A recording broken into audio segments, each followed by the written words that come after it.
le Christ vit en nous par l'intermédiaire de l'Église, puisqu'il a fondé avec 12 pauvres cons l'Église, des apôtres. Il n'a pas pris des surhommes, il a pris des hommes simples, des hommes très, très honnêtes, ou même malhonnêtes, et il en a fait d'extraordinaires disciples qui sont tous morts pour lui. L'amour de Dieu pour moi, c'est Dieu qui m'accompagne tous les jours de ma vie. Pour moi, je dirais que l'amour de Jésus se résume dans cette phrase de Thérèse de Lisieux: aimer, c'est tout donner et se donner soi-même. L'amour de Dieu pour moi, c'est ma béquille. S'il n'y avait pas cet amour, je tomberais et il n'y aura plus personne pour me relever. Avec cet amour, je suis sûre que si je tombe, je me relève. Imagine quand on te verse un parfum sur la tête,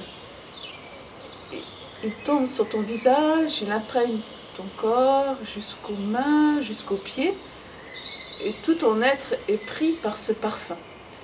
Eh bien, l'amour de Jésus, c'est ça. C'est cet amour-là que l'on reçoit dans la prière. On reçoit le parfum de Jésus. L'amour de Jésus, il est tendre, il est rayonnant. Quand tu reçois l'amour de Jésus, tu le transmets aux autres. Tu transmets un amour qui est plein de bonté, qui est plein de douceur. Ça, c'est l'amour de Jésus. L'amour au cœur de l'Église. Ah, Dieu est l'auteur de la vie et source de l'amour. C'est l'amour qui comble ce vide spirituel. C'est l'amour qui remplit nos cœurs et qui nous évite d'avoir un ennui existentiel. C'est toujours l'amour qui nous permet d'éviter la solitude relationnelle. Alors cet amour, quand je l'ai rencontré, il a transformé mon cœur. Il a bouleversé jusqu'à mes rêves les plus lointains. J'avais vu toujours la violence, ou les gens qui font... Il y a d'autres gens qui font d'autres formes de violence. J'ai vu des gens qui faisaient pia sur les autres. Alors l'église au début, elle me donnait plutôt... J'ai eu une crise de foi, parce que...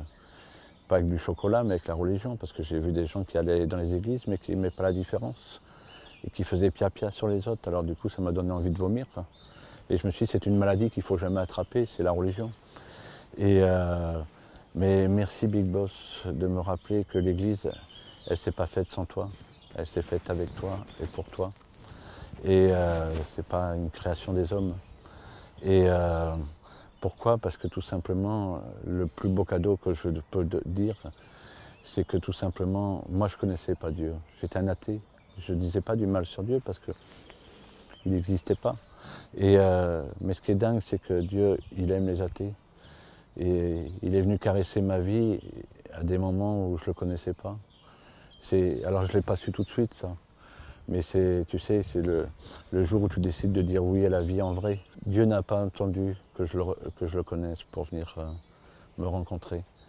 Et je lui demande pardon parce que je n'ai pas su le voir tout de suite. Et il m'a fallu du temps.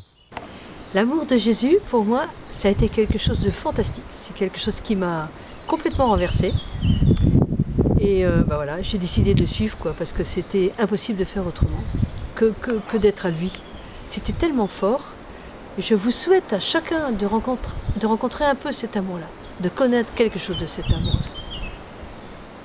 C'est trop fort, quoi.